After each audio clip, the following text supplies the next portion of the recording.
എൻ്റെ പ്രിയപ്പെട്ടവരെ, ഒത്തിരി പേര്, അതായത് 20,000 പേരാണ് ഒരേ സമയത്ത് ഈ ശുശ്രൂഷ ലൈവായിട്ട് കൂടുന്നത്. 20,000 പേര് കൂടിയാൽ പോരാ, മൊത്തം കൂടെ 1,00,000 പേരാണിത് കൂടണത്. അപ്പോൾ ഈ 1,00,000 പേരും 5:30 തന്നെ എഴുന്നേക്കാൻ ശ്രദ്ധിക്കണം. അപ്പോഴേ എന്നുവെച്ചാൽ ആ ഒരു ഫ്രഷ് ഹാൻഡോടുകൂടി നമ്മൾ ഒരു പ്രാർത്ഥനയെ കൂടി നമ്മൾക്കൊരു ആ അന്നത്തെ ദിവസത്തിൻ്റെ പ്രത്യേക നിയോഗങ്ങളെ ഓർത്ത് എംപവർ ചെയ്യാൻ കഴിഞ്ഞു, പ്രാർത്ഥിക്കാൻ കഴിഞ്ഞു. പിന്നെ അത് ഷെയർ ചെയ്തൊരു സുവിശേഷ വേലയും കൂടി ചെയ്യണം നമ്മൾ. അപ്പോൾ വളരെ നല്ലൊരു ശുശ്രൂഷയാണ്. എല്ലാവരും അത് ശ്രദ്ധിച്ച് വേണ്ട പോലെ ചെയ്യാൻ വേണ്ടി ശ്രദ്ധിക്കണം. എൻ്റെ പ്രിയപ്പെട്ടവരെ, നമ്മൾ പ്രാർത്ഥിക്കാൻ തുടങ്ങുന്നു. അനുദിന അനുഗ്രഹ പ്രാർത്ഥനയുടെ ഭാഗമായിട്ട് ശിരസ് നമിച്ച് ആശീർവാദവും അനുഗ്രഹവും പ്രാപിക്കാം. ഈ ദിവസത്തിൻ്റെ അനുഗ്രഹങ്ങളാണ്. കർത്താവിൻ്റെ വിശുദ്ധ പൗരോഹിത്യത്തെ മഹത്വപ്പെടുത്തണമേ. കർത്താവ് സഭയിലുള്ള സാന്നിധ്യം പ്രകടമാക്കണമേ. എൻ്റെ കർത്താവേ, എല്ലാ വിഷയങ്ങളും ഞങ്ങൾക്ക് ഞങ്ങളുടെ ബുദ്ധി, കഴിവ്, വിദ്യാഭ്യാസം, ആരോഗ്യം, അങ്ങനെയുള്ള ഞങ്ങളുടെ യോഗ്യതകളുടെ അപ്പുറത്ത് നടക്കാത്ത കാര്യങ്ങൾ നടക്കരുതെന്ന്, അതില്ലെങ്കിൽ ഞങ്ങൾ തുലഞ്ഞു പോകണമെന്നല്ല നീ ആഗ്രഹിക്കുന്നത്. നിരനന്തമായ സ്നേഹത്താൽ നീ കണ്ടുപിടിച്ച ഒരു ഫോർമുല, സൂത്രവാക്യമാണ് എന്താണ്? Not by merit but by grace. അത് നിൻ്റെ ബുദ്ധിയിൽ നിന്ന്, കർത്താവിൻ്റെ ഡിവൈൻ ഇൻ്റലിജൻസിൽ വന്നതാണ്. എന്താണ്? യോഗ്യതയില്ലെങ്കിലും കർത്താവിൻ്റെ ഒരു പ്രൊവിഷൻ ഇട്ടിരിക്കുക സാധ്യത. എന്താണ്? കർത്താവിൻ്റെ കൃപ. കർത്താവ്, ആ കൃപയാൽ ഞങ്ങളെ താങ്ങണമെന്ന് പ്രാർത്ഥിക്കുന്നു ഈശോയെ. ആ കൃപ നീ വഴിയാൽ ഉണ്ടായെന്ന് ഞങ്ങൾക്കറിയാം. കൃപയും സത്യവും യേശുക്രിസ്തു വഴി ഉണ്ടായി. മോശ വഴി നിയമങ്ങൾ നൽകപ്പെട്ടു, വചനങ്ങൾ നൽകപ്പെട്ടപ്പോഴേ കൃപയും സത്യവും യേശുക്രിസ്തു വഴി ഉണ്ടായി. വെളിപാടിൻ്റെ വചനങ്ങളും അതുപോലെ തന്നെ പിതാവായ ദൈവത്തിൻ്റെ ഹൃദയപ്രസാദമായ കൃപയും ഉണ്ടായത്, പിതാവ് പ്രസാദിച്ചത് യേശുക്രിസ്തുവിൻ്റെ ബലിയിലാണ്. അതുകൊണ്ടാണ് ഇവരെൻ്റെ പ്രിയപുത്രനാകുന്നു, ഇവന് ഞാൻ എത്രയും പ്രസാദിച്ചിരിക്കുന്നു എന്ന് പറഞ്ഞു. അതാണ് കൃപയെന്ന് പറയുന്നത്. ദൈവത്തിൻ്റെ പ്രസാദം. ഞാൻ തിരഞ്ഞെടുത്ത എൻ്റെ ദാസൻ, എൻ്റെ ആത്മാവ് പ്രസാദിച്ച എൻ്റെ പ്രിയപ്പെട്ടവൻ. കർത്താവിൻ്റെ ബലിയിലാണ് പ്രസാദം വരുന്നതും കൃപ വരുന്നത്. അതാണ് കൃപയെന്ന് പറയുന്നത്. അപ്പോൾ ആര് കർത്താവിൻ്റെ ബലിയോട് അനുബന്ധിച്ചുകൊണ്ട് അതിൽ നമ്മുടെ വസ്ത്രങ്ങൾ കഴുകി വെളുപ്പിക്കുന്നുവോ, നമ്മുടെ പാപത്തിന് ക്ഷമ അന്വേഷിക്കുന്നുവോ, ആര് കർത്താവിൻ്റെ ബലിയോട് ഐക്യദാർഢ്യം പുലർത്തിക്കൊണ്ട് തേജോജ്വലമായ സുവിശേഷ സാക്ഷ്യമായിട്ട് ജീവിക്കുന്നുവോ, അവിടെ മേലെല്ലാം ഈ കൃപയുണ്ടാകും. എന്തൊരു വലിയ സന്ദേശമാണ് കർത്താവ് നമുക്ക് നൽകണത്. കർത്താവ് നിൻ്റെ കൃപയാൽ അങ്ങയുടെ മക്കളെ താങ്ങണമെന്ന് പ്രാർത്ഥിക്കുന്നു. ദൈവത്തിൻ്റെ കരുണ അങ്ങയുടെ മക്കളുടെ ഹൃദയത്തിലേക്ക് ഒഴുക്കണമെന്ന് പ്രാർത്ഥിക്കുന്നു. കർത്താവ് കുഞ്ഞു പിള്ളേരെ കാണിച്ചു തരുന്നുണ്ട്. ചിലപ്പോൾ അവർ ക്ലാസ്സിൽ പോകാൻ പറ്റാത്ത വിധത്തിലുള്ള രോഗങ്ങളുള്ളവരാകാം. കുഞ്ഞു പിള്ളേരെ കാണിച്ചു തരുന്നുണ്ട്. പ്രത്യേകിച്ച് 4ാം ക്ലാസ് 3ാം ക്ലാസ്സിലെ കുട്ടികളെ ഇപ്പോൾ പരിശുദ്ധാത്മാവ് കാണിച്ചു തരുന്നുണ്ട്. ഞാൻ അവർക്ക് വേണ്ടി പ്രത്യേകം പ്രാർത്ഥിക്കുന്നു. അവിടെ അമ്മമാർക്ക് വേണ്ടി പ്രാർത്ഥിക്കുന്നു. കർത്താവ്, കുഞ്ഞു പിള്ളേരുടെ അമ്മമാർ രോഗികളായിട്ട് ആശുപത്രിയിലുണ്ടെങ്കിൽ തീർച്ചയായിട്ടും ഈശോ ആ അമ്മ എഴുന്നേറ്റ് വന്നിട്ട് വേണമെങ്കിൽ കുഞ്ഞിന് ചോറ് കിട്ടാനും ഭക്ഷണം കൊടുക്കാനും സ്നേഹം കിട്ടാനും അവനെ ശ്രദ്ധിച്ചും ലാളിച്ചും വളർത്തി കൊണ്ടുവരാൻ അമ്മമാരെ എല്ലാവരും നീ ആസ്വദിക്കണം. കർത്താവ്, 10ാം ക്ലാസ്സിന് താഴെയുള്ള അമ്മമാർക്ക് വേണ്ടി ഞാൻ പ്രത്യേകം പ്രാർത്ഥിക്കുന്നു. ആ കുഞ്ഞുങ്ങളെ, ഭാവിയുടെ തലമുറ, നമ്മുടെ രാജ്യത്തിൻ്റെ ഏറ്റവും വലിയ വാഗ്ദാനവും കുടുംബത്തിൻ്റെ തൂണുമായി വളരേണ്ട കുഞ്ഞുങ്ങൾ, അവർ വാടിപ്പോകാതിരിക്കാൻ അമ്മയുടെയും അപ്പൻ്റെയും കരങ്ങൾ അവർക്ക് വേണം. അത് കർത്താവ്, വിവാഹബന്ധം വേർപെടാൻ പോകുന്ന സ്വന്തം വൈകാരിക ഭ്രാന്തിൻ്റെ പേരിലും അതുപോലെ തന്നെ കുടുംബത്തിൻ്റെ ഉത്തരവാദിത്തങ്ങൾ നിർവഹിക്കാൻ ആവശ്യമായ മാനസിക പക്വതയില്ലാത്തതിൻ്റെ പേരിലും ഭാര്യ ഭർത്താക്കന്മാർ കുഞ്ഞുങ്ങളെ വഴിയാതരാക്കാൻ അകന്നു പോകുന്ന ക്രൂരകൃത്യങ്ങളുണ്ട്. കുഞ്ഞുങ്ങളെ ഇതുപോലെ അവരുടെ ബാല്യത്തെ കൊല ചെയ്യുന്നവർക്ക് മാനസാന്തരം ഉണ്ടാകണം. അവർക്ക് അവരുടെ മാനസാന്തരം ഉണ്ടായ കുഞ്ഞുങ്ങളെ ചേർത്ത് പിടിക്കാൻ വേണ്ടി അല്പം ചില അമ്മമാരോട് പറഞ്ഞിട്ടുണ്ട്, അപ്പന്മാരൊക്കെ ആ മക്കളെ ഓർത്താണെന്ന്. സത്യമാണ്. മക്കളെ ഓർത്ത് ത്യാഗം അനുഭവിച്ച് കുടുംബത്തിൻ്റെ ത്യാഗങ്ങളെ ഏറ്റെടുത്തുകൊണ്ട് നിശബ്ദമായി സുവിസാക്ഷ്യമായി പോകുന്ന എല്ലാവരെയും ഞാൻ ആസ്വദിക്കുന്നു, എല്ലാവരെയും ഞാൻ അനുഗ്രഹിക്കുന്നു. ദൈവത്തിൻ്റെ സമ്പത്താകുന്ന കൃപയാൽ നിങ്ങളുടെ ഹൃദയവും മനസ്സും ആത്മാവും നിറയട്ടെ. കർത്താവ് നിങ്ങളെല്ലാത്തിനും അതിജീവിക്കാൻ വേണ്ടി, നിങ്ങൾക്ക് സഹിക്കാൻ പറ്റുന്നില്ലെന്ന് പറഞ്ഞാൽ കർത്താവിനോട് പറയുമ്പോൾ കർത്താവിൻ്റെ സഹനതയെ ചേർത്ത് വെച്ചുകൊണ്ട് കർത്താവ് നിന്നെ ബലപ്പെടുത്തട്ടെ. എൻ്റെ ഈ പ്രാർത്ഥനയിലൂടെ കർത്താവിൻ്റെ കൃപാസനം നടക്കുന്ന ആയിരക്കണക്കിന് മനുഷ്യരുടെ പ്രാർത്ഥനയിലൂടെ നിൻ്റെ ജീവിതം ബലപ്പെടട്ടെ. നീ ആശ്രയം വെച്ചിരിക്കുന്നത് ഉടമ്പടിയിലാണെങ്കിൽ ഉടമ്പടി എടുത്തിരിക്കുന്ന ലക്ഷക്കണക്കിന് മനുഷ്യരുടെ ജീവിത പ്രവർത്തനങ്ങളുടെയും സുവിശേഷ സാക്ഷ്യങ്ങളുടെയും ഉപപ്രവർത്തനങ്ങളുടെയും നീ ദൈവപൈതലെ ഇന്ന് അനുഭവിക്കുന്ന പ്രയാസങ്ങളെ അതിജീവിക്കാൻ ആവശ്യമായ ആത്മധൈര്യത്തിൻ്റെ അഭിഷേകം കൊണ്ടാവട്ടെ. എൻ്റെ കർത്താവിൻ്റെ ഉന്നതമായ നാമത്തിൽ, സഭയുടെ അധികാരത്തിൽ, കുരിശിൻ്റെ അടയാളത്തിൽ, ദൈവത്തിൻ്റെ ശക്തിയാൽ നീ ഉച്ച മുതൽ ഉള്ളംകാല് വരെ കർത്താവിൻ്റെ തിരുരത്വത്തെ അഭിഷിക്തയാകട്ടെ. കർത്താവ് എല്ലാ ഏത് മേഖലയാണോ നീ തകർന്നു കിടക്കുന്നത്, ഏത് മേഖലയാണോ നിനക്ക് സഹായം വേണ്ടത്, ഏത് മേഖലയാണോ നിന്നെ ചേർത്ത് നിർത്തേണ്ടത്, ഏത് മേഖലയാണോ നിന്നെ താങ്ങിയെടുക്കേണ്ടത്, ആ മേഖലയിൽ പരിശുദ്ധ അമ്മ ദൈവമാതാവ് യേശുക്രിസ്തുവിൻ്റെ തിരുശരീരം, ചലനമറ്റ തിരുശരീരം പോലും കുരിശിൽ നിന്നെടുത്ത് താങ്ങിയെടുത്ത് മടികിടത്തിയവളുടെ കൈകളിലേക്ക് ഞാൻ നിങ്ങളെ ഏൽപ്പിക്കുന്നു. നിങ്ങൾ ശക്തിപ്പെടുക, നിങ്ങൾ അതിജീവിക്കട്ടെ. കർത്താവിൻ്റെ കൃപ നിങ്ങളെ ആവശ്യിക്കട്ടെ. നിത്യം പിതാവും പുത്രനും പരിശുദ്ധാത്മാവായ സർവ്വേശ്വരായ നീക്കുവാമേൻ. സർവശക്തനായ പിതാവും ആകാശത്തിൻ്റെയും ഭൂമിയുടെയും സൃഷ്ടാവുമായ ദൈവത്തിൽ ഞാൻ വിശ്വസിക്കുന്നു.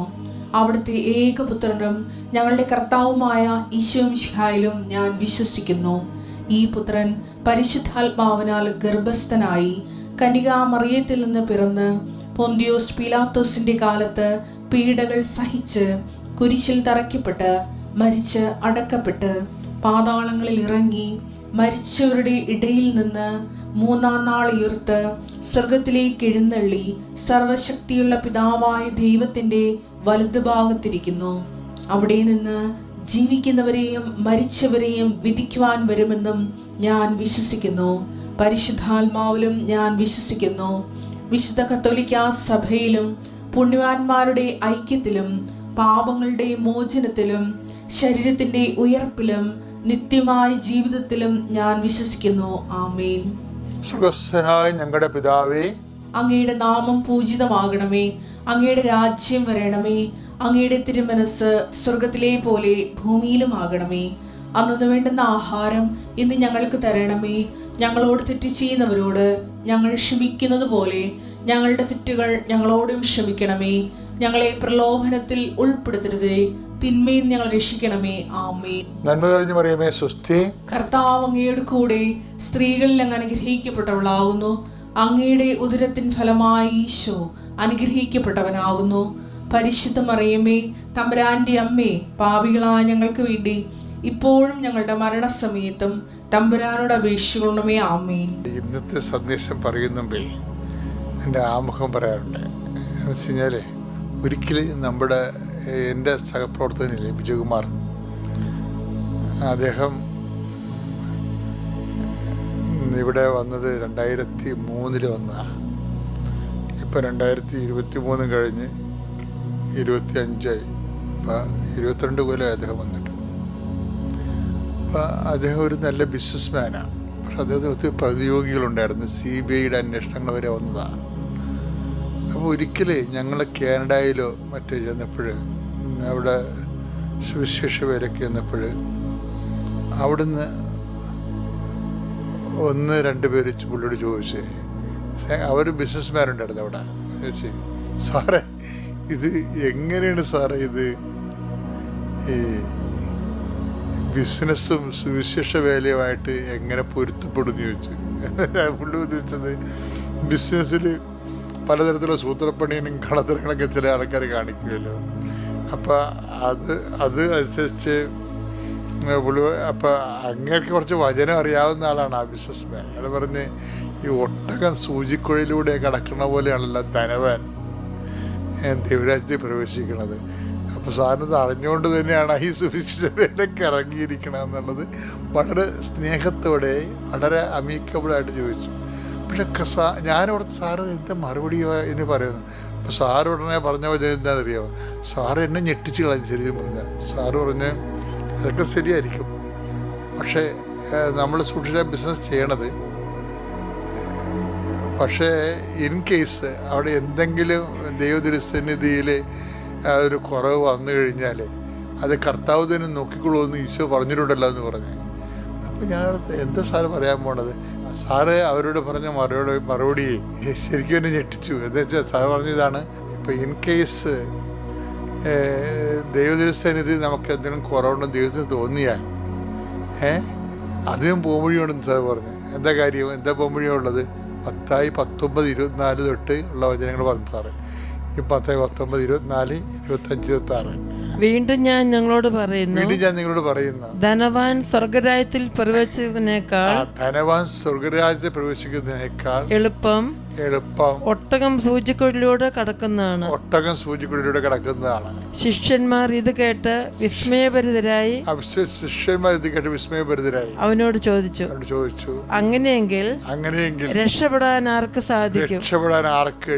യേശു അവരെ നോക്കി പറഞ്ഞു, മനുഷ്യർക്ക് ഇത് അസാധ്യമാണ്, എന്നാൽ ദൈവത്തിനെല്ലാം സാധ്യമാണ്. ഇതെന്ത് ഞാനിത് കേട്ടപ്പോൾ എൻ്റെ മനസ്സിൽ പെട്ടെന്ന് ഉടമ്പടിയാണ് വന്നത്. എന്താ കാര്യം അറിയാം? ഉടമ്പടിയുടെ ബേസ്മെന്റ് എന്താണ്? Not by merit but by grace. In case നമ്മുടെ മെറിറ്റ് ലോസ്റ്റ് ചെയ്ത് കഴിഞ്ഞാൽ അടുത്ത ഓപ്ഷൻ എന്താണ്? അടുത്ത ഓപ്ഷൻ ഗ്രേസാണ്. അതാണ് നമ്മുടെ എഫേസ്യർ 2:8 ആപ്തവാക്യമാകുന്നതിൻ്റെ കാരണം. ഇവിടെ എന്താ പറഞ്ഞിരിക്കുന്നത്? അതായത് മനുഷ്യർക്ക് ഇത് അസാധ്യമാണ്, പക്ഷേ ദൈവത്തിനെല്ലാം സാധ്യമാണ്. മനുഷ്യർക്ക് യോഗ്യതയില്ലെങ്കിലും ദൈവത്തിന് എല്ലാം സാധ്യമാണ്. ബട്ട് ബൈ ഗ്രേസ്, അതായത് കൃപ കൊണ്ട് ഒരു വ്യക്തിക്ക് സ്വർഗരാജ്യത്തിൽ പ്രവേശിക്കാൻ കഴിയുമെന്ന് ഈശോ പറഞ്ഞത്. കൃപ എവിടെ നിന്ന് കിട്ടും? ദൈവത്തിൽ നിന്നല്ല കിട്ടേണ്ടത്. അപ്പം ദൈവം എടുക്കേണ്ട, പക്ഷെ നമുക്ക് കൃപയോട് സഹകരിക്കാൻ പറ്റും. നമ്മുടെ കൂദാശ ജീവിതവും ആധ്യാത്മിക ജീവിതവും സുവിശേഷ മുന്നേറ്റവും അതുപോലെയുള്ള എല്ലാ കാര്യവും ദൈവത്തിൻ്റെ കൃപയോട് സഹകരിക്കലാണ്. അപ്പം കൃപയോട് നമുക്ക് സഹകരിക്കാൻ പറ്റും. അപ്പം ദൈവത്തിന് എല്ലാം സാധ്യമാണെന്ന്.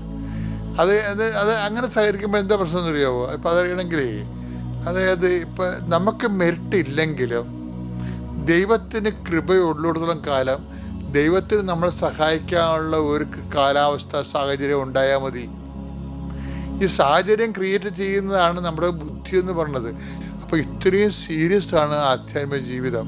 അപ്പം അതുകൊണ്ട് നിങ്ങൾ പാപികളാണ്, അല്ലെങ്കിൽ നിങ്ങൾ കച്ചവടക്കാരാണ്, അല്ലെങ്കിൽ നിങ്ങൾ വേറെ ജീവിത വ്യാപനയ്ക്ക് വേണ്ടി ഒരു പ്രത്യേക അവസ്ഥയിൽ ജീവിക്കുന്നതാണ്. അതുകൊണ്ട് നിങ്ങൾ ഈ ജീവിതം ഇങ്ങനെയായിപ്പോയി, ഇനിയിപ്പോൾ ഞാൻ രക്ഷപ്പെടത്തില്ല, പ്രാർത്ഥിച്ചതും കാര്യമില്ല എന്നൊന്നും പറഞ്ഞ് ആരും നിരാശപ്പെടേണ്ട ഒരു കാര്യമില്ല. ദൈവത്തിന് നിന്നെ സഹായിക്കാൻ കഴിയും ഏത് സാഹചര്യത്തിലും എന്ന് വിചാരിച്ചുകൊണ്ട് നീ പാപത്തിന് മേൽ പാപം ചെയ്യണമെന്നല്ല എൻ്റെ അർത്ഥം. അതായത് നീ നിരാശപ്പെടരുത്, പ്രത്യാശയോടെ മുന്നോട്ട് പോകണമെന്നാണ് ഇന്നത്തെ സന്ദേശം. പ്രേസറാണ്. വിശ്വാസത്തെ നേരിട്ട് ടാർഗറ്റ് ചെയ്താൽ പറ്റത്തില്ല. വിശ്വാസം ഒരു റിസൾട്ടാണ്. വിശ്വാസം റിസൾട്ടാണ്. എന്തിനാണ് ടാർഗറ്റ് ചെയ്യേണ്ടത്? സ്നേഹത്തെയാണ് ടാർഗറ്റ് ചെയ്യേണ്ടത്. അതാണ് ബൈബിളിൻ്റെ ഒരു വെളിപാടതാണ്. എന്താണ്? സ്നേഹം എല്ലാം വിശ്വസിക്കുന്നു. ഇപ്പം സംശയത്തെ നമ്മൾ ടാർഗറ്റ് ചെയ്തിട്ട് കുറച്ച് സംശയം നീങ്ങിയത് കൊണ്ട് ആക്റ്റീവ് ഫെയ്ത്തിലേക്ക്, ഒരു അപ്ലൈഡ് ഫെയ്ത്തിലേക്ക് വരത്തില്ല. ആ പ്രായോഗിക വിശ്വാസത്തിലേക്ക് വരണമെന്നുണ്ടെങ്കിൽ നമുക്ക് ഇമോഷണൽ ഫാക്കൽറ്റി പവർഫുള്ളാകണം. പലപ്പോഴും സംശയം തീർക്കാൻ വേണ്ടി ഇൻ്റലക്ച്വൽ ഫാക്കൽറ്റിയിലാണ് നമ്മൾ പഠനങ്ങൾ ഉണ്ടാക്കിയിരിക്കുന്നത്. പഠനങ്ങൾ എപ്പോഴും ബൗദ്ധികമായ ഫാക്കൽറ്റിയിൽ മാത്രമേ അത്, പക്ഷേ അതിൻ്റെ കൂടെ സംശയങ്ങൾ തീർന്നാലും ഒരു ആക്റ്റീവ് ഫെയ്ത്തിലേക്ക്, ആ വിശ്വാസം പ്രയോഗിക്കുന്ന അവസ്ഥയിലേക്ക് വരണമെന്നുണ്ടെങ്കിൽ ആശയപരമായിട്ട് നമ്മൾ ഓക്കെ ആയാൽ മാത്രം പോരാ, നമ്മൾ വൈകാരികമായിട്ട് ഓക്കെ ആകണം. വൈകാരികമായിട്ട് ആരുമായിട്ട് ഓക്കെ ആകണം? ദൈവമായിട്ട് ഓക്കെ ആകണം. എന്ന് വെച്ചാൽ അർത്ഥം എന്താണ്? ദൈവമായിട്ടുള്ള സ്നേഹത്തിൻ്റെ ലെവല് വർദ്ധിപ്പിക്കണം. ഈ ദൈവമായിട്ടുള്ള സ്നേഹത്തിൻ്റെ ലെവല് വർദ്ധിപ്പിക്കാൻ വേണ്ടിയാണ് ഉടമ്പടിയിൽ അതിൻ്റെ ഫോർമുല ഉണ്ട് മുഴുവനും. അത് നിങ്ങൾ എപ്പോഴും ചെയ്യണം. ഉടമ്പടിയിൽ വരുമെന്ന പ്രശ്നം ചില ആൾക്കാർക്ക് ഇടിപെട്ട് സാക്ഷ്യങ്ങൾ പറയാൻ കാര്യം, ദൈവവുമായിട്ടുള്ള ഇവരുടെ വൈകാരിക ബന്ധം പെട്ടെന്ന് ബൂസ്റ്റഡ് ആവും. ഉടമ്പടിയിൽ ദൈവമായിട്ടുള്ള ഇപ്പം ചെറിയ പറഞ്ഞത്, ഞാൻ നല്ല വെയിലായിരുന്നു അച്ഛാ. ഇപ്പം ഇന്നലെയൊക്കെ പറഞ്ഞ നല്ല ചെറുപ്പകാലത്തൊക്കെ വന്നപ്പോൾ ഇടിപെട്ട് സാക്ഷ്യം പറഞ്ഞു, നല്ല വെയിലായിരുന്നു, വേർത്തൊലിച്ചു, ഞാൻ പത്രം കൊണ്ട് പ്രേക്ഷിത പ്രവർത്തനത്തിൽ ചെന്നപ്പോൾ തന്നെ കൊന്തയിട്ട ഒരാൾ എന്നെ കളിയാക്കിയെന്ന്. അപ്പോൾ എനിക്ക് സങ്കടം വന്നു. കാര്യം കൊന്തയിട്ടവൻ തന്നെ എന്നെ കളിയാക്കി. കൊന്തയിട്ടവൻ ചിലപ്പോൾ അവൻ കൊന്തയിട്ടോണ്ട് നിൽക്കായിരിക്കും, പിശാചിനും കൊന്തയിടാവില്ല. അതിലത്തെ കാര്യമില്ല. എന്തുമാത്രം പിശാചെ കൊന്തയിട്ട് നടക്കണം, അതല്ല കാര്യമില്ല. പക്ഷേ ഇവളെ സംബന്ധിച്ചിടത്തോളം അത് വലിയൊരു തട്ടായി. അപ്പം എന്നാ ചെയ്ത്? അപ്പം അത് നിസ്സാരം അത്രേ ഉള്ളൂ. അതായത് നിൻ്റെ വിശ്വാസം ഈ കൊന്തയിട്ട് നിൽക്കുന്ന പിശാചിനേക്കാൾ അതൊരു പ്രലോഭനമായിട്ട് തന്നിരിക്കുകയാണ്. അതിനെ നീ അതിജീവിക്കണം. എന്നുവെച്ചാൽ അതിജീവിക്കണം എന്നാണ്? വിശ്വാസം അതിജീവിക്കണം എന്നല്ല, എന്നോടുള്ള നിൻ്റെ സ്നേഹം ഈ കൊന്തയിട്ട പിശാചത്തിൽ നൽകുന്ന പ്രലോഭനത്തെക്കാൾ നിൻ്റെത് ഉയർത്തണം. ദാറ്റ് മീൻസ് നീ സ്നേഹത്തിൽ വളരണം. ശ്രുതികട്ടെ ഹല്ലേലൂയ ഹല്ലേലൂയ യേശുവേ ആരാധന യേശുവേ ഹല്ലേലൂയ ഹല്ലേലൂയ യേശുവേ സ്തുതി ഹല്ലേലൂയ ഹല്ലേലൂയ ഹല്ലേലൂയ ഹല്ലേലൂയ ഹല്ലേലൂയ യേശുവേ സ്തുതി ഹല്ലേലൂയ ഹല്ലേലൂയ ഹല്ലേലൂയ ഹല്ലേലൂയ ഹല്ലേലൂയ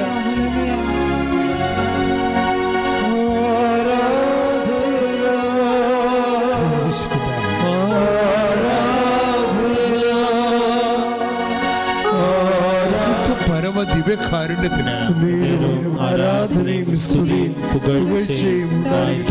അപ്പൊ ഇതൊക്കെ നിങ്ങൾ ഇപ്പൊ അച്ഛൻ പരിശുദ്ധ പരമ ദിവ്യകാരുണ്യത്തിന് പറയുമ്പോൾ ഇപ്പൊ നിങ്ങൾ എല്ലാവരും ഉത്തരമായിട്ട് പരിശുദ്ധ പരമ ദിവ്യകാരുണ്യത്തിന് പറയുമ്പോൾ നിങ്ങൾ ഉത്തരമായിട്ട് എന്ത് പറയും? എന്നേരവും ആരാധനയും സ്തുതിയും പോച്ച. അപ്പം ഈ പറഞ്ഞിരിക്കുന്ന ഇപ്പോൾ ഇതിനകത്ത് 1000 പേരുണ്ടെങ്കിൽ മാർക്ക് ഇടുകയാണെങ്കിൽ ചിലർക്ക് 2 മാർക്ക്. എന്നേരവും ആരാധനയും സ്തുതിയും പുകഴ്ച ഉണ്ടാകട്ടെ എന്ന് പറഞ്ഞില്ലേ? അങ്ങനെ പറഞ്ഞ ഉത്തരത്തിന് ചിലക്ക് 2 മാർക്ക്, ചിലക്ക് 6 മാർക്ക്, ചിലക്ക് 8 മാർക്ക്, ചിലക്ക് 9 മാർക്ക്. അതിൻ്റെ വ്യത്യാസം നിങ്ങളെല്ലാം പറഞ്ഞ ഒന്നല്ലേ? നിങ്ങളെല്ലാം പറഞ്ഞ ഒന്നല്ലേ? പിന്നെ എന്തിനാ മാർക്ക് വ്യത്യാസം ഉണ്ടാകണത്? അത് ചിലർ ബോധമില്ലാതെ പറയും, ചിലർ യാന്ത്രികമായിട്ട് പറയും, ചിലർ വിശ്വാസത്തോടെ പറയും, ചിലർ സ്നേഹത്തോടെ പറയും. അതിനാ മാർക്ക് വേണ്ടത്? സ്നേഹത്തോടെ പറയുന്നതിനാണ് മാർക്ക് 9 മാർക്ക്. കൈയടിച്ച് കർത്താവ് ഹല്ലേലൂയ. അപ്പോൾ എപ്പോഴും നമ്മൾ ശ്രദ്ധ വേണ്ടത് പ്രാർത്ഥിക്കുമ്പോൾ എപ്പോഴും നിങ്ങൾ ചിന്തിക്കേണ്ടത് അത് സ്നേഹത്തോടെയാണ് പ്രാർത്ഥിച്ചതെന്ന്. എപ്പോഴും നമ്മൾ ഇൻട്രോസ്പെക്റ്റ് ചെയ്യണം. എപ്പോഴും നമ്മൾ ഒരു ആന്തരികമായിട്ടുള്ള ചോദ്യം ഉണ്ടാക്കേണ്ടത് എന്താണ്? ഞാൻ സ്നേഹത്തോടെയാണ് പ്രാർത്ഥിച്ചത്, സ്നേഹത്തോടെയാണ് ഞാൻ കർത്താവിനെ കൈമാറിയത്, സ്നേഹത്തോടെയാണ് ഞാൻ ഉടമ്പടി വിശ്വാസം പ്രയോഗത്തിലേക്ക് വരുന്നത്. പ്രാർത്ഥിക്കുക. കർത്താവായ ദൈവമേ, ഉടമ്പടിയുടെ ഓരോ പദ്ധതികളും പ്രക്രിയകളും ഞാൻ നിറവേറ്റുമ്പോൾ ദൈവസ്നേഹത്തോടെ നിറവേറ്റുവാൻ എന്നെ സഹായിക്കണമേ. ഇത് പെട്ടെന്ന് ബൂസ്റ്റപ്പ് ആവും സ്നേഹത്തെ നിങ്ങൾ അഡ്രസ്സ് ചെയ്ത് കഴിഞ്ഞാൽ. ഇപ്പം ഞാനൊക്കെ വന്ന ഒരു വഴിയാണ് ഞാൻ നിങ്ങൾ പറയണത്. ഞാൻ വന്ന വഴിയൊന്നുമല്ല, ബൈബിളിലുള്ള എല്ലാം ഈ ടൈപ്പാണ്. ഇന്നലെ കെസ്സിയ എന്നും പറഞ്ഞൊരു മോളുടെ സാക്ഷ്യങ്ങൾ. കെസ്സിയയുടെ പ്രോബ്ലം, കെസ്സിയ അപ്പനെയും കൊണ്ട് വന്നിരിക്കുകയാണ് ഇവിടെ. എനിക്ക് ഈ ആഴ്ചയിൽ ഏറ്റവും ടോപ്പായിട്ട് എന്നെ സ്പർശിച്ചത് കെസ്സിയയുടെ സാക്ഷ്യമാണ്. എന്താ സംഭവം വെച്ച് കഴിഞ്ഞാൽ, കെസ്സിയ അപ്പനെയും കൊണ്ട് വന്നിട്ട് അപ്പന് ഫെയിൻറ്റിങ്ങും അതുപോലെ തന്നെ ഇയർ ബാലൻസിൻ്റെ പ്രോബ്ലമാണ്. അപ്പോൾ ഇയർ ബാലൻസിന് അപ്പോൾ കെസ്സിയുടെ ഒരു പ്രത്യേകത, ഉടമ്പടിയുടെ ധ്യാനങ്ങളെല്ലാം ഇവള് പ്രാർത്ഥിച്ചാണ് കേൾക്കണത്. ഉടമ്പടിയുടെ ധ്യാനം കൂടാൻ വേണ്ടി കൂടും, ഉടമ്പടി എടുക്കുമ്പോൾ നിങ്ങൾക്കറിയാമല്ലോ, ധ്യാനം കൂടണം എന്ന് പറഞ്ഞാൽ എന്താണ്, അപ്ഡേഷൻസ് ഉണ്ടാകണത് എല്ലാം ഇവിടെ. നിങ്ങളുടെ സബ്ജക്റ്റ് എപ്പോൾ സംസാരിക്കുമെന്ന് ആർക്കും അറിയാൻ പറ്റത്തില്ലല്ലോ. ഉടമ്പടി എന്ന് പറയുമ്പോൾ പുറപ്പാട് 25-35 വെച്ചുള്ള സംസാരമാണ്. കാര്യം ഞാൻ എൻ്റെ ജനങ്ങളോട് കൃപാസനത്തിൽ നിന്ന് സംസാരിക്കുമെന്നല്ല പറഞ്ഞിരിക്കുന്നത്. അപ്പോൾ അങ്ങനെ സംസാരിക്കുമ്പോൾ ഉടമ്പടി ധ്യാനത്തിന് മറ്റു വചന പ്രഘോഷങ്ങളെക്കാളും സന്ദേശവിഹിതമായിട്ട് വ്യത്യാസങ്ങളുണ്ട്. കാരണം നിങ്ങളുടെ വിഷയം ചിലപ്പോൾ സംസാരിച്ചെന്ന് വരും കർത്താവ്. നിങ്ങളിപ്പോൾ ഇന്ന് കടന്നു പോകുന്ന പർട്ടിക്കുലർ പ്രോബ്ലം നിങ്ങൾക്കറിയാവില്ല. നമ്മൾ ദൈവത്തോട് അടുക്കുമ്പോൾ കരയാൻ മാത്രമേ നമുക്ക് നേരം ഉണ്ടാകത്തുള്ളൂ. സ്നേഹം കൊണ്ടും കേട്ടും മനസ്സിലാക്കിയും നമ്മളറിയാതെ ഇങ്ങനെ ദൈവം ഇത്രയും നമ്മളൊരു കൃപയും കീടമൊക്കെ ഇട്ടും നമുക്ക് നമ്മുടെ നാട്ടുകാർ പോലും നമ്മൾ അംഗീകരിക്കണില്ല, നമ്മുടെ വീട്ടുകാർ പോലും നമ്മൾ അംഗീകരിക്കണില്ല. വീട്ടിൽ തന്നെ ഗ്രൂപ്പിസമാണ്. അപ്പോൾ അങ്ങനെയൊക്കെ വരുമ്പോൾ നമുക്കറിയാം ഈ വീട്ടിൽ എനിക്കൊരു വിലയുമില്ല. അപ്പോൾ അങ്ങനെ ഇപ്പം നിൻ്റെ വീട്ടിൽ നിനക്ക് വിലയില്ലാത്തൊരവസ്ഥയാണെന്ന് വിചാരിച്ചോ. ചിലപ്പോൾ അവരുടെ അനീതിയായിരിക്കും, ചിലപ്പോൾ നിൻ്റെ കയ്യിരിപ്പ് കൊണ്ടായാലും, പക്ഷേ ഫീൽ ചെയ്യണം നിനക്കാണ്. പക്ഷേ ഇങ്ങനെ ഒരു പൊസിഷനാണെങ്കിൽ പോലും ആരും തരാത്തൊരു വില ദൈവം നമുക്ക് തരും. അത് നമ്മുടെ സാക്ഷ്യങ്ങൾ കേൾക്കുമ്പോൾ മനസ്സിലാകും. ഇത് ആരും അപ്പം സ്വന്തം വീട്ടുകാർ പോലും തരാത്ത വില. അപ്പോഴും നീ എപ്പോഴും മനസ്സിലാക്കേണ്ട ഇതാണ്, നിൻ്റെ വീട്ടിൽ പോലും നിനക്കില്ലാത്ത വില ദൈവത്തിൻ്റെ തിരുസേന നിനക്കുണ്ട്. പക്ഷെ നീ ഇത് കണ്ടെത്തണം. പ്രാർത്ഥിക്കുക, കർത്താവ് ദൈവമേ, നിനക്ക് എന്നോട് നീ കൽപ്പിക്കുന്ന വില മനസ്സിലാക്കാനുള്ള കൃപ എനിക്ക് നൽകണമേ. നീ എനിക്ക് കൽപ്പിക്കുന്ന വില മനസ്സിലാക്കാനുള്ള കൃപ എനിക്ക് നൽകണമേ. അപ്പൊ കെസിയ വന്ന് പറഞ്ഞത്, അവളുടെ അപ്പൻ ഇങ്ങനെ ഇയർ ബാലൻസായിട്ട് ഡോക്ടർ പറഞ്ഞു, ഇനി നിങ്ങളുടെ നിങ്ങളുടെ പഴയ ജോലിയൊന്നും ചെയ്യാൻ പറ്റത്തില്ലെന്ന് പറഞ്ഞു. അപ്പോൾ ഇനി കുടുംബം അരിമുട്ടിയല്ലോ, ഇനി എന്ത് ചെയ്യും എന്നൊക്കെ വിചാരിച്ചുകൊണ്ട് വിഷമിക്കുമ്പോൾ പെട്ടെന്ന് ഉടമ്പടി ധ്യാനത്തിലൂടെ പറയുന്നു, നിങ്ങൾ ഉടമ്പടിയിലാണെങ്കിൽ ഉടമ്പടി ധ്യാനത്തിനെ ശ്രദ്ധിക്കണം. ആ ധ്യാനത്തിലൂടെ കർത്താവ് നിങ്ങളോട് സംസാരിക്കുമെന്ന് പറഞ്ഞു. അപ്പോൾ ഇത് കേട്ട ഉടനെ പിന്നെ എന്താ കെസിയോട് പറഞ്ഞത്, ഉടമ്പടിയിലിരിക്കുന്ന വ്യക്തികൾ മറ്റു വ്യക്തികളുടെ സ്വരങ്ങൾ ശ്രദ്ധിക്കണം. ഇതൊക്കെ ഞാനിങ്ങനെ ഓർത്ത് പറയണമല്ലേ. ഇവിടെ വരുമ്പോൾ കുറേ കാര്യം കർത്താവ് എനിക്ക് പറഞ്ഞു തരും. അപ്പോൾ അത് ഞാൻ പറഞ്ഞുകൊണ്ടിരിക്കുന്ന സമയത്ത് കർത്താവ് വേറെ കാര്യങ്ങൾ പറയും. അപ്പോൾ അതൊക്കെ ഞാൻ കേൾക്കണ മനസ്സിൽ ഈശോ പറഞ്ഞ് കേൾക്കണ കാര്യങ്ങൾ നിങ്ങളോട് പറയും. പക്ഷേ അത് ആരെങ്കിലും കർത്താവ് ഉദ്ദേശിക്കുന്നുണ്ടാകും. അതുകൊണ്ടാണ് ദൈവത്തിൻ്റെ മുമ്പിൽ നിങ്ങൾക്ക് വില ഉണ്ടെന്ന് പറയാൻ കാര്യം. ദൈവത്തിൻ്റെ മുമ്പിൽ നിങ്ങൾ എത്ര കെട്ടേണ്ട മനുഷ്യരാണെന്ന് പറഞ്ഞാലും ദൈവം നിങ്ങളുടെ വില ഒരിക്കലും കുറയത്തില്ല. സ്വർണം പോലെയല്ലേ, സ്വർണത്തിൻ്റെ വില കുറയത്തില്ലല്ല. ചളങ്ങിയാലും കുറയത്തില്ല, അത് കറുത്താലും കുറയത്തില്ല, വില കുറയത്തില്ല അതിൻ്റെ. അപ്പം അതുപോലെ നീ സ്വർണമാണ് വിലാപങ്ങളുടെ പുസ്തകത്തിൽ നമ്മളോട് പറഞ്ഞിട്ടുണ്ട്, നീ സ്വർണമാണ് എനിക്കെന്ന്. സ്വർണം മങ്ങിപ്പോയത് എന്താണെന്നൊക്കെ ചോദിക്കുന്നുണ്ട്, പക്ഷേ വില കുറഞ്ഞ എന്താണെന്ന് പറഞ്ഞിട്ടില്ല. Take the word of God. വിലാപങ്ങൾ 4-ാം അധ്യായം 1-ാമത്തെ വാക്യം. സ്വർണം എങ്ങനെ മങ്ങിപ്പോയി, തങ്കത്തിന് എങ്ങനെ മാറ്റം വന്നു, വിശുദ്ധ മന്ദിരത്തിൻ്റെ കല്ലുകൾ വഴിക്കവലയിൽ ചിതറിക്കിടക്കുന്നു. അതായത് ഇസ്രായേലിനെ കുറിച്ചും വിശ്വാസത്തെക്കുറിച്ചും ദൈവപൈതലിനെ കുറിച്ചും പറയുന്നത്, ദൈവം ചോദിക്കണം എങ്ങനെ, സ്വർണത്തിൻ്റെ വില എങ്ങനെ കുറഞ്ഞെന്നല്ല ചോദിക്കണത്. അങ്ങനെ ഒരിക്കലും കുറയത്തില്ല. നീ സ്വർണമാണ്. നിനക്ക് സംഭവിക്കാൻ സാധ്യതയുള്ളത് എന്താണ്? മങ്ങിപ്പോകാം. നീ ദൈവത്തിന് നകലുന്നതനുസരിച്ച് വിശ്വാസം കുറയുന്നതനുസരിച്ച് കൊണ്ട്, വിശ്വാസത്തിൻ്റെ പ്രവൃത്തികൾ കുറയുന്നതനുസരിച്ച് കൊണ്ട് നിനക്ക് മങ്ങൽ വരാം, പക്ഷെ വില കുറയത്തില്ല. അതുകൊണ്ട് തന്നെ ദൈവത്തിൻ്റെ നമ്മുടെ വീട്ടുകാരുടെ മുമ്പിൽ നമുക്ക് വില കുറഞ്ഞാലും ദൈവ തിരുസന്നിധിയിൽ ഒരിക്കലും നമ്മുടെ വില ഇടിയത്തില്ല. അതാണ് നമ്മുടെ കോൺഫിഡൻസിൻ്റെ തന്നെ. ദൈവ തിരുസന്നിധി വരുമ്പോൾ നമ്മുടെ കോൺഫിഡൻസ് അതായിരിക്കണം. കാര്യം നിങ്ങളുടെ പാപങ്ങൾ കൊണ്ടോ. ഇപ്പോൾ ചില ആൾക്കാർ പറഞ്ഞാൽ എന്താണ്, അയ്യോ ഞാൻ പാപിയാണ്, എനിക്ക് ഉടമ്പടി പൂർത്തിയാക്കാൻ പറ്റുമോ, ഞാൻ പാപാവസ്ഥ ജീവിക്കുന്ന ആളാണ്, എനിക്ക് ഉടമ്പടി പൂർത്തിയാക്കാൻ പറ്റുമോ എന്ന് പറഞ്ഞുകൊണ്ട് നീയാണ് വിഡ്രോ ചെയ്ത് പോണത്. പക്ഷേ കർത്താവ് എന്താ പറയണത്, നീ ഇപ്പോഴും സ്വർണം തന്നെയാണ്, മങ്ങിപ്പോയിട്ടുണ്ടെന്ന കാര്യം സത്യമാണ്, പക്ഷെ നിന്റെ വില കുറഞ്ഞിട്ടില്ല. കൈയടിച്ച് കർത്താവ്